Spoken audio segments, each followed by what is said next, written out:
Bom dia, pessoal do online. Bom dia, pessoal do presencial. Hoje eu e o meu grupo, a gente vai apresentar para vocês os capítulos 7, 8 e 9 do livro Rebelião das Massas, do José Ortega y Gasset. Pode passar o slide. O livro Rebelião das Massas foi escrito no ano de 1929 pelo jornalista José Ortega, o qual foi um dos primeiros autores a tratar do problema da historicidade fora dos padrões do evolucionismo, do marxismo e do positivismo. Pode passar. Bom, agora nós vamos falar do capítulo 7, que tem o título de Vida Nobre e Vida Vulgar, ou Esforço. E, a princípio, a gente nota que o mundo de onde nasceram as massas atuais, ele mostra uma fisionomia radicalmente nova na história, vamos dizer assim. Atualmente, a gente vive sem limitação alguma. Então, tipo, nada é impossível, nada é perigo e tipo, ninguém é superior a ninguém. Só que isso funciona muito em um plano teórico. Porque então a gente tem que, tipo, o direito impessoal ele se tem e o direito pessoal se mantém. Só que essa análise, ela é, como eu falei, ela é mais teórica do que prática. Então, na realidade, ela não funciona muito bem, segundo o José Ortega. E ademais, a gente pode falar que antigamente o nobre ele era alguém que era esforçado ou excelente. E a nobreza hereditária, ela tinha um caráter, vamos dizer assim, direto, né? A nobreza, o filho, ele pegava a fama que os familiares ou os pais tinham, e isso por si só já era um puro benefício, né? Que é uma expressão que até que a gente fala, a pessoa pegou o bonde andando, né? Então, isso é muito recorrente no mundo atual, porque os indivíduos eles utilizam da fama de seus familiares, né, por exemplo, de avós, para abdicarem de alguns esforços e com isso eles acabam tendo algumas vantagens. A exemplo, a gente tem médicos, engenheiros, advogados que utilizam o poder de seus parentes, seja o nome, seja qualquer coisa desse tipo, para terem privilégios ou vantagens.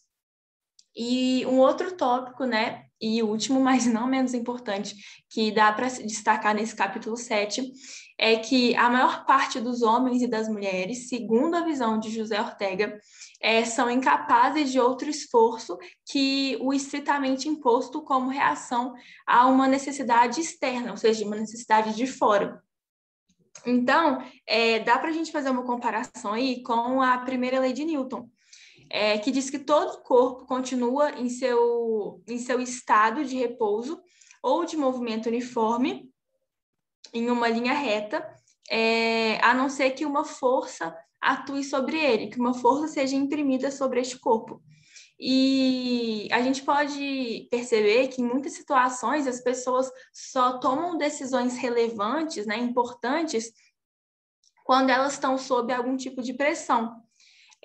E fora desse contexto, né, de pressão e etc., os indivíduos eles permanecem a ficar em um estado de comodidade, né? É aquela coisa do comodismo. Então, basicamente, é isso. Agora eu vou falar sobre o capítulo 8, que tem título Por que as massas intervêm em tudo e por que só intervêm violentamente. Como começo, o homem-massa se sentia um ser perfeito, incomparável como qualquer outro, e comparar ele seria o mesmo que sair de si e se passar para o próximo. Já o homem-massa da atualidade é um ser mais esperto, porém tal benefício não adianta. Em comparação, o homem médio é aquele que impõe suas opiniões de diversos modos. De acordo com o ativista político José Ortega, autor do livro, isso não é uma vantagem, pelo fato de que não há uma cultura que não possui regras. Então, as ideias do homem médio não são verídicas. De tal modo, continuamos sendo um eterno padre da aldeia que rebate triunfante Maniqueu, onde não há procura sobre o que Maniqueu pensa. Na visão do autor da obra, as massas que que não possuem a verdadeira capacidade, resolvem conduzir a sociedade. Nesse contexto, quando massas, por princípios, atuam na vida pública, o fez de forma de ação direta. Outro aspecto é que civilização é a vontade de conviver, e bárbare é a tendência à dissociação. Desse modo, todas as esposas bárbaras têm sido tempo do espalhamento do ser humano. O liberalismo é o mais nobre grito de soul no planeta. No caso, conviver com o inimigo e conviver com a oposição. Pode passar. Bom, e agora nós vamos falar do capítulo 9, que fala sobre o título, né? Primitivismo e técnica. Bom, a princípio, a gente pode destacar que a rebelião das massas, ela pode, com efeito, ser ponte, né, para uma nova organização da humanidade, como pode ser também uma catástrofe no destino humano. Haja vista que não há nenhum progresso seguro, né? Nenhuma evolução sem ameaça de involução ou de retrocesso. Então, desse modo, a gente percebe que é preciso evitar o pecado de antigamente, né? A defeituosa consciência de sua responsabilidade que os fez não os manterem alerta e em vigilância, né? Então, tipo, um erro que percebeu-se no passado e que é bom ele ser notado hoje em dia para não ser cometido mais, né? Para que não haja um retrocesso na humanidade e etc. E aí, um outro tópico importante que a gente pode tirar desse capítulo 9 é que os laboratórios de ciência pura, né, nesses laboratórios começa a ser muito difícil atrair pessoas, e isso acontece quando a indústria ela alcança né, o seu maior índice de desenvolvimento e quando as pessoas mostram um maior apetite, né, vamos dizer assim, entre aspas, pelo uso de aparelhos, pelas medicinas, né, coisas que foram criadas pela própria ciência. E toda essa situação nos leva a um contraponto muito grande, né? E esse cenário, ele se explica devido ao fato de que o mundo, hoje em dia, é civilizado. Só que os habitantes, não. Então, os habitantes do mundo não são civilizados, segundo a visão do José Ortega. Então, o homem massa atual é, por efeito, um primitivo, né? Então, por isso que a gente tem esse contraponto que é, né, bem questionável. Bom, e é basicamente isso. Bom, agora a gente vai fazer uma análise dos capítulos 7, 8 e 9 do livro Físico, do José Ortega.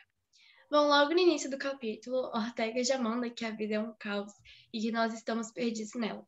Sendo que a pessoa que tem a cabeça clara e não se perde em meio das outras que são ditas sonâmbulas por Ortega, são as que são capazes de se nortear nela e se vislumbrar sobre o caos da vida, o caos das variadas possibilidades que nela nos é apresentada. E eu digo possibilidade porque, como bem diz Ortega, se em cada momento não tivermos mais uma possibilidade à nossa frente, não faria sentido chamar a vida de vida. Nessa perspectiva, tanto faz dizer que vivemos ou que nos encontramos em um ambiente de possibilidades determinadas, das circunstâncias, posto que o mundo é o repertório das nossas possibilidades vitais. Bom, o homem, portanto, de cabeça clara, aquele que sabe disso e olha a vida de frente, assumindo que suas ideias são problemáticas, pois podem ser verdadeiras ou não, e usadas para negar e se iludir da verdade. E mesmo assim, quem tem a cabeça clara se sente perdido e sabe que está. É como se fossem náufragos buscando âncoras para nos agarrar. Ideias. Sob a sorte, Ortega aponta que aquele que não se sente verdadeiramente perdido jamais se encontra, já que nunca encara a própria realidade.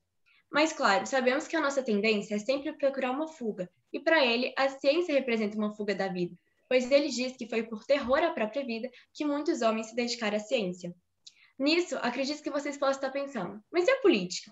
Bom, é pelo fato dessa ser muito mais real que a ciência, de acordo com o autor, que o homem se vê submerso nela, queira ou não. Logo, não representa uma fuga, necessariamente falando. É isso, pode passar.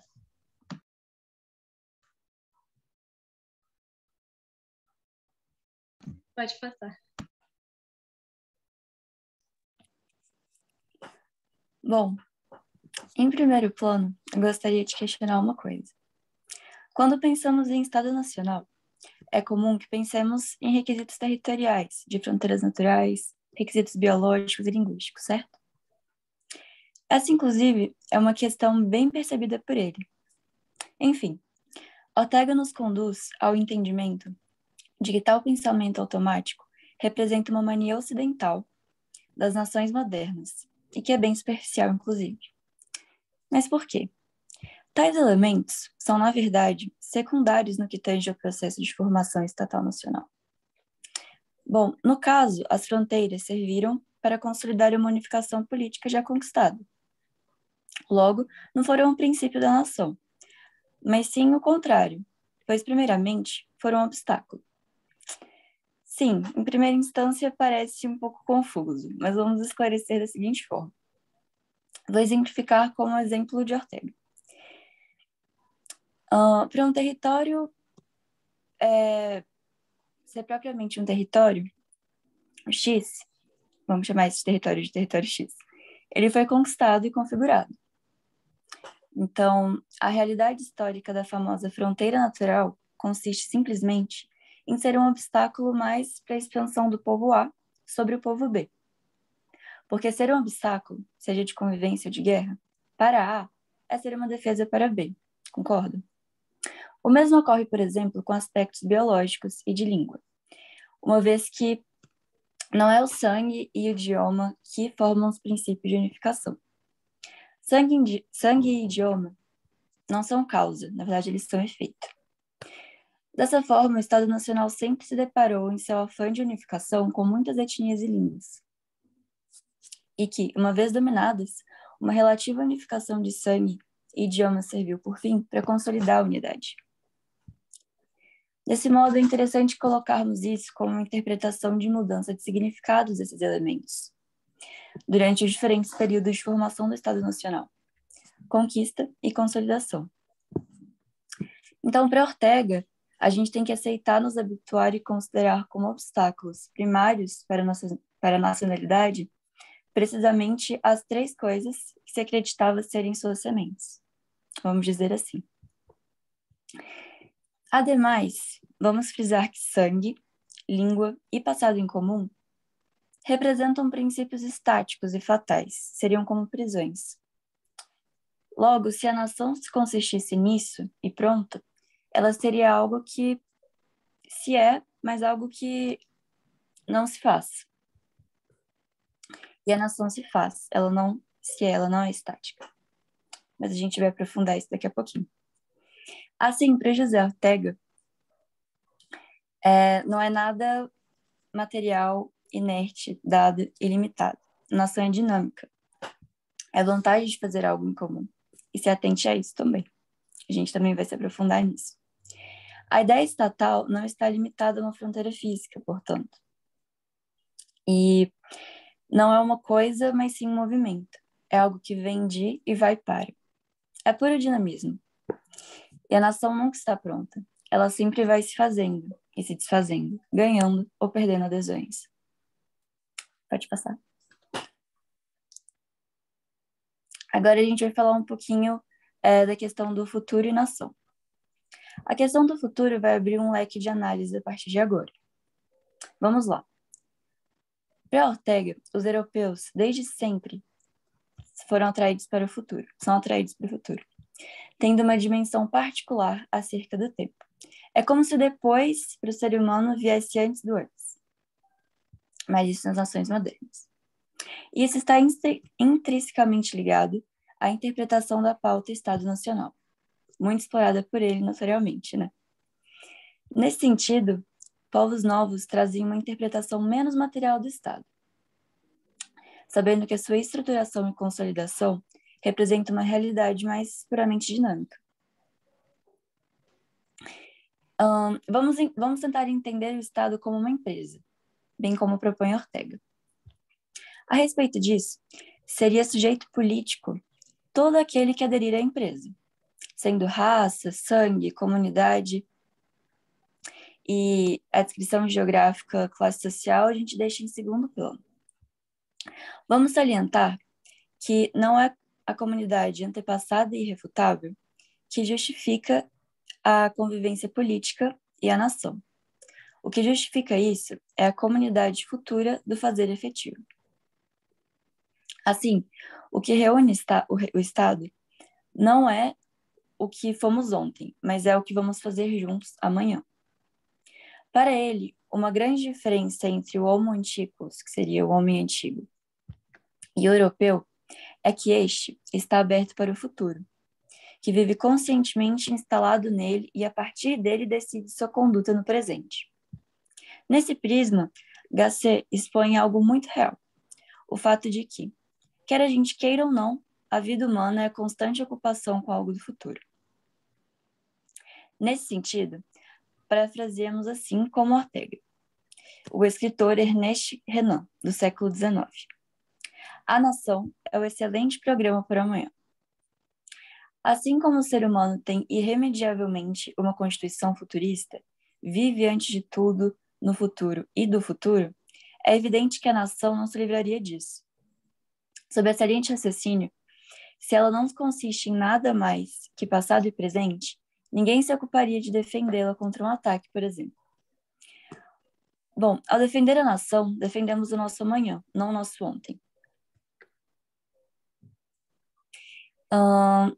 Então, Ortega, ao realizar esses paralelos entre o futuro, homem e a nação propriamente dita, raciocina que a nação, antes de possuir um passado em comum, teve que criar essa comunidade. E antes de criá-la, teve que sonhá-la, que querê-la e projetá-la. E basta que tenha o projeto em si, por si só, a nação ela já existe, porque já foi projetada. É nesse prisma do futuro que a gente já comentou. Isso é o plebiscito futurista. O futuro em comum, o pensar e o projetar o futuro comum é essencial para que a nação seja uma nação. O Estado Nacional é, portanto, o projeto de um fazer e programa de colaboração. Pode passar. Processo criador de nações. Para explicar esse processo, Ortega salienta que este é diferente ao comparar empreendimentos estatais antigos com os ocidentais, posto que os desses eram praticamente ilimitados. Isso, haja visto, que era capaz de submeter qualquer parte do planeta à unidade da soberania, sendo a eficácia bélica e administrativa do conquistador os principais elementos, já que a unidade não era autêntica e nem definitiva. Diferentemente do que aconteceu no Ocidente exposto por Ortega, uma vez que uma unificação nacional teve que seguir uma série de etapas. Sendo o primeiro momento, o característico instinto ocidental, que faz sentir o Estado como fusão de vários povos em unidade de convivência política e moral, começa a atuar sobre os grupos mais próximos geográfica, étnica e linguisticamente, mas não porque essa proximidade funde a nação, mas porque essa diversidade entre os próximos é mais fácil de dominar. O segundo momento representa o período de consolidação, em que o processo nacional toma um aspecto de exclusivismo, de se fechar dentro do Estado. Enfim, seria o nacionalismo e o patriotismo, que, atenção, são os elementos que consolidam e conservam uma nação, mas não seus requisitos primários. É interessante que Ortega coloca que o nacionalismo se esclarece quando as outras nações parecem se apresentar como realmente outras, sendo sentidas politicamente como estranhas e oponentes, e só se torna viável conviver com elas econômica, intelectual e moralmente. Bom, as guerras nacionalistas servem para nivelar as diferenças de técnica e de espírito. Nisso, Ortega atenta que, em pouco, vai se destacando no horizonte a consciência de que esses povos inimigos pertencem ao mesmo círculo humano que o nosso Estado. Contudo, mesmo assim, não deixam de serem vistos como estranhos e hostis. Por fim, o terceiro momento já seria a fase em que o Estado já usufrui da consolidação, e com isso surge-se uma nova empresa, unir-se aos povos que até ontem eram inimigos e depois, forma de um círculo nacional frente aos outros grupos mais distantes e ainda mais estrangeiros. Logo, já está madura a nova ideia nacional. Dessa maneira, nota-se o segredo essencial de uma nação, para que tenha a sua construção plena. Há dois ingredientes principais: o projeto de convivência total e uma empresa comum. Pensar o futuro comum em conjunto, plebiscito futurístico, e a adesão dos homens a este atraente projeto, fomento do nacionalismo. Pode passar. Foi isso, gente. Muito obrigada pela atenção e até a próxima.